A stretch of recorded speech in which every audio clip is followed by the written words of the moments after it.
Live from New Delhi, you're watching DD India Live, India's voice to the world. I'm Preeti Kaur. Coming up in the next 30 minutes. WikiLeaks founder Julian Assange is due to plead guilty in Saipan for violating US espionage law after he was released from a UK prison. Australia wants Assange brought home, says Prime Minister Anthony Albanese.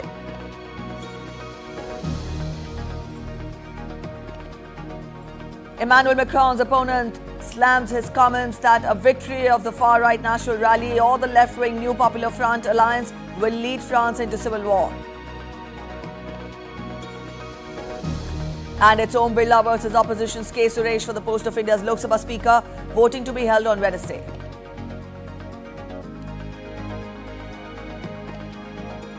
Spain maintained their 100% record at Euro 2024 as they beat Albania, secure place in the last 16.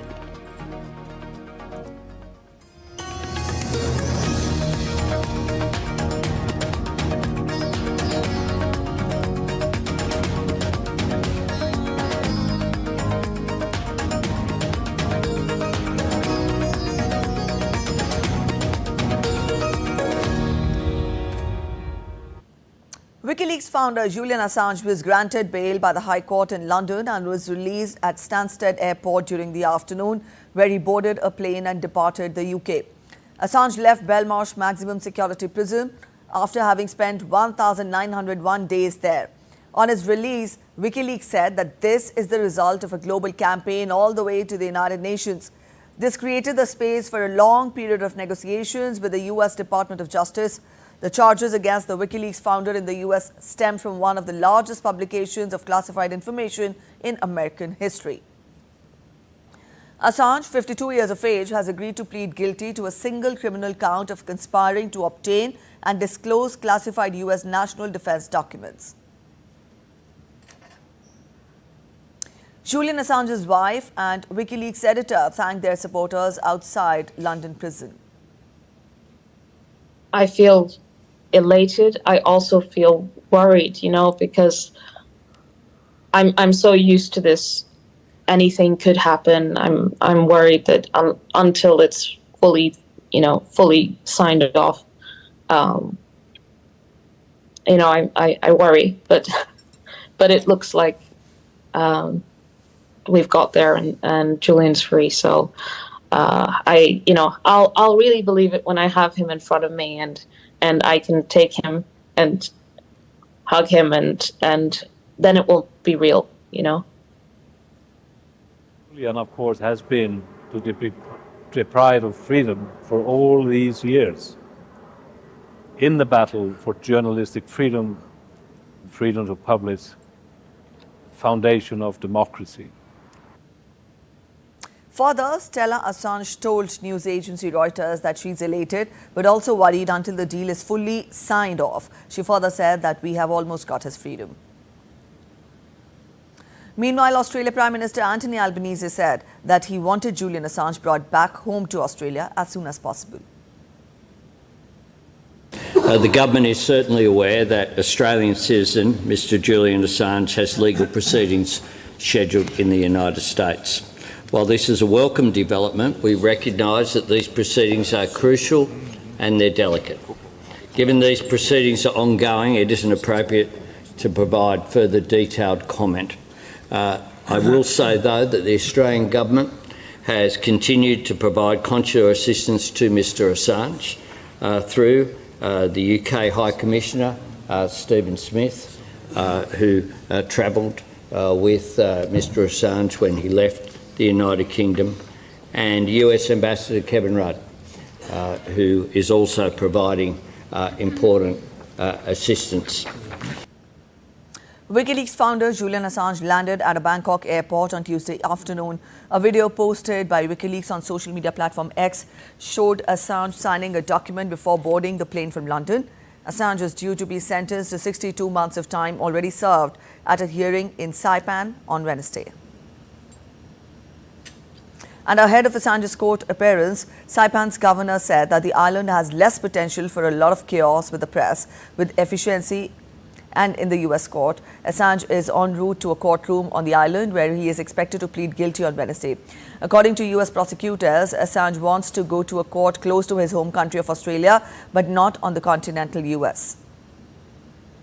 Closest jurisdiction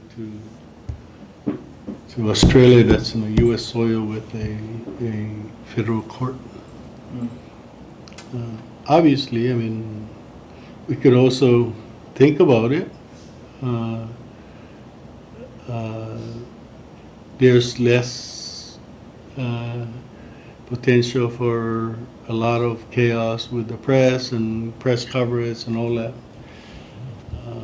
So they wanted to get this done efficiently and get it done in a U.S. court. DD India's correspondent Laura Westbrook has sent us this report from Hong Kong. WikiLeaks founder Julian Assange has left a British prison and is on his way to the Northern Mariana Islands via Bangkok. Now, these islands in the Pacific were chosen because of Assange's opposition to travelling to the mainland United States and because of their proximity to Australia. Now, security in Bangkok was reportedly tight when his plane landed, and according to the BBC, he was unable to be seen from outside the terminal, and he's unlikely to leave because of immigration protocols. Now, his plane is being refueled in Bangkok before he heads to Saipan in the Northern Mariana Islands. This is where on Wednesday he's due to appear in a US courtroom where he will plead guilty before moving to Australia, a free man. Now, this comes after years of legal challenges and diplomatic pressure, including from Australia, and the Australian Prime Minister Anthony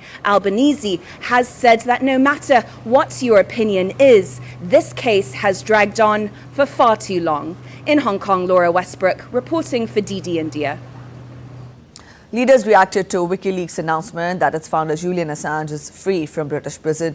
Expressing his happiness, US presidential candidate Robert F. Kennedy Jr. posted on social media platform X that Assange is a generational hero and will go free.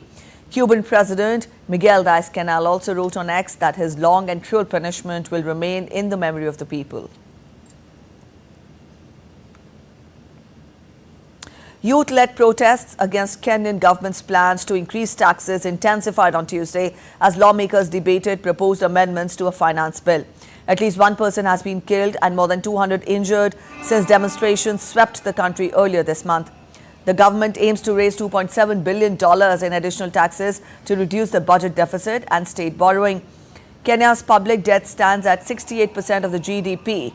Protesters argue that tax hikes will raise the cost of living.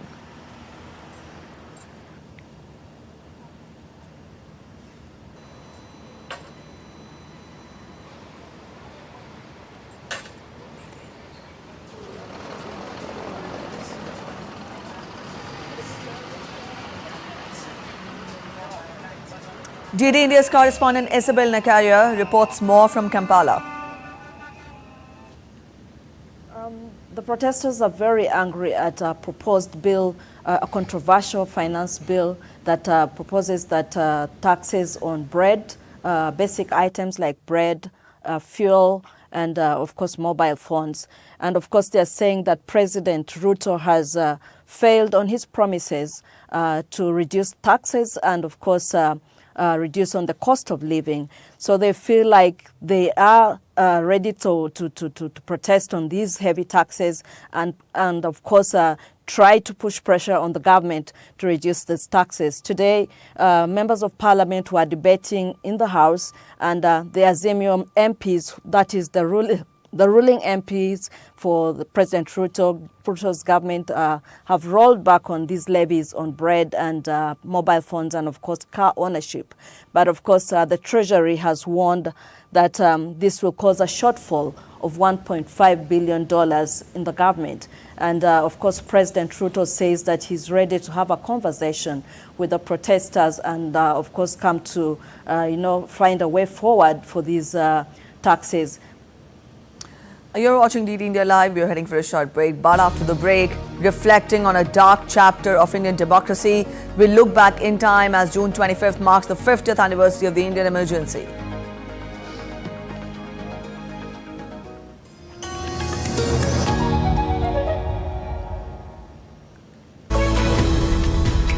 We just don't bring you the news as it unfolds. We get to the heart of the matter. We don't just present facts, we demystify complex social, political and economic events. We break stories that shape the world's present and future because you deserve the truth. I am Tanvi Taneja from New Delhi. I'm Ollie Barrett from London. I'm Nick Harper from Washington, D.C.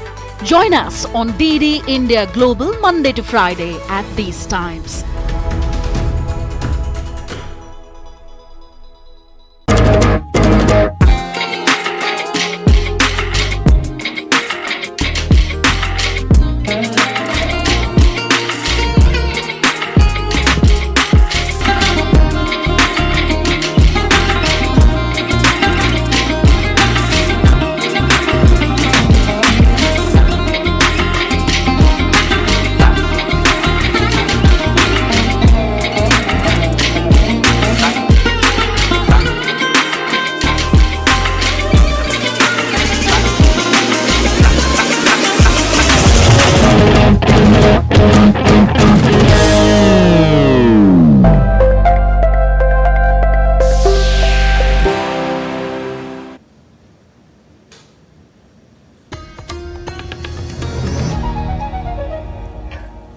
Welcome back after the break. You're watching DD India Live.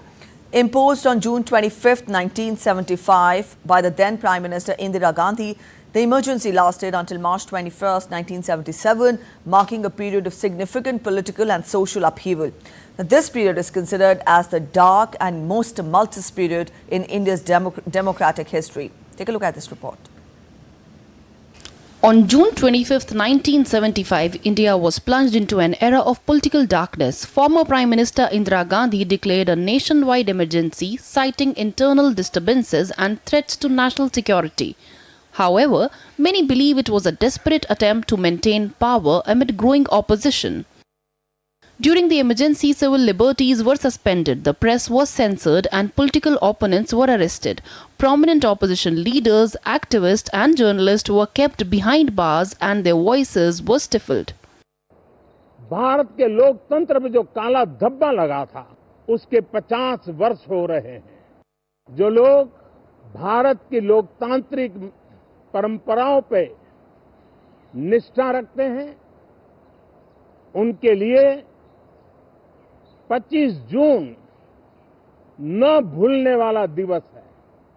The emergency had varying impacts across India. In the north, the crackdown was more intense, leading to a significant backlash against the Congress party. The period also saw the rise of regional parties, altering the political landscape significantly. India emerged from the emergency with the formation of Janta government, the first non-Congress coalition government at the national level. This government was a nation. While some countries criticized the suspension of democratic processes, others continued their support based on strategic interest. During the emergency, diplomatic relations were strained with varied reactions from the global community. Some nations condemned the move while others focused on strategic interests. The emergency period remains a pivotal chapter in India's history, highlighting the importance of democratic safeguards and the resilience of the Indian populace in the face of authoritarianism.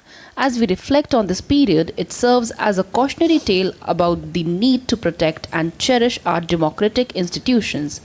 Kriti Vadhera's report for DD India.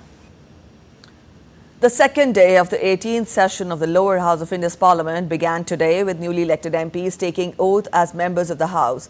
The Bharatiya Janata Party's member of parliament from Rajasthan's Costa, Om Birla, on Tuesday filed his nomination for the post of Speaker of the 18th Lok Sabha. He has been chosen as NDA's candidate for the post of Speaker. Birla also held the position in the previous house. NDA leaders signed a motion paper in favour of Om Birla for the Speaker of the 18th Lok Sabha today. Meanwhile, Congress MP K. Suresh also filed his nomination for the post of Speaker of the 18th Lok Sabha. The opposition India Alliance has fielded K. Suresh for the post. The election of the Lok Sabha Speaker will be conducted on Wednesday. India's Finance Minister Nirmala Sitharaman chaired the 8th pre-budget consultation with experts from the employment and skill development sectors to take suggestions for the forthcoming general budget in New Delhi. Finance Secretary and Secretaries of Department of Economic Affairs attended the meeting. We are fortunate, our economy is doing well, there's a lot of opportunities, but one of the areas where we really need to focus on is how to skill people and how to improve the quality of people we have. And so basically the discussion was on that what are the suggestions, and there were people from different industries who talked about from construction, from people working in the gig economy, agriculture, and the suggestions what the finance ministry wanted is that how can we improve, increase employment and improve skilling. President of the National Board of Examinations in Medical Sciences, Dr. Abhijat Seth, on NEET paper leak row has made it clear that for the last 7 years, the NEET exam was conducted so far successfully. He said that in the light of the recent controversy, the government has decided to ensure once more to make sure that the sanctity of the examination, the safety and security must be maintained. He added that the next due date of the NEET PG exam will be declared by next week. I must say that integrity of this examination was never in doubt as far as NEET PG is concerned. For last 7 years we have conducted so far successfully. However, in the view of the recent events, the government has decided to ensure once more to make sure that the sanctity of the examination, the safety and security must be maintained. So they have decided to review the SOPs and protocols as soon as possible, and we will declare the next due date very shortly in 1 week's time. Let's take a look at other stories making it to the headlines from across India now. Delhi High Court on Tuesday imposed a stay on the regular bail granted by a trial court to Chief Minister Arvind Kejriwal in the excise policy case. The High Court agreed with the ED's allegations that the trial court did not hear the probe agency properly. Fisheries Minister Ravi Ranjan Singh inaugurated a workshop on Tuesday at Vigyan Bhavan, New Delhi, marking a major step towards improving India's livestock industry. The event aimed to prepare states and union territories for the upcoming 21st livestock census. As part of Indian Army's continued efforts in empowering women, Tri Shakti Corps conducted a motorcycle expedition to North Bengal and Sikkim from 18 to 24th June.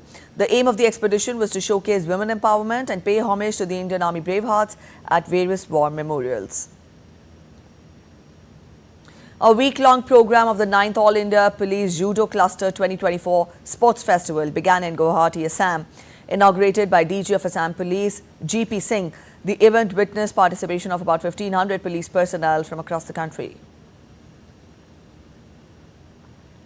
The European Union opened membership talks with Ukraine and Moldova in Luxembourg on Tuesday. The talks come after the EU assessed Ukrainian legislation for reforms to meet the bloc's standards. The Ukrainian delegation being led by Deputy Prime Minister Olga Stefanishyna, while Prime Minister Dorin Rishin will lead the Moldovan delegation. Marking the start of the talks with Ukraine and Moldova, EU is signaling that both the countries are on a path towards greater integration with the West.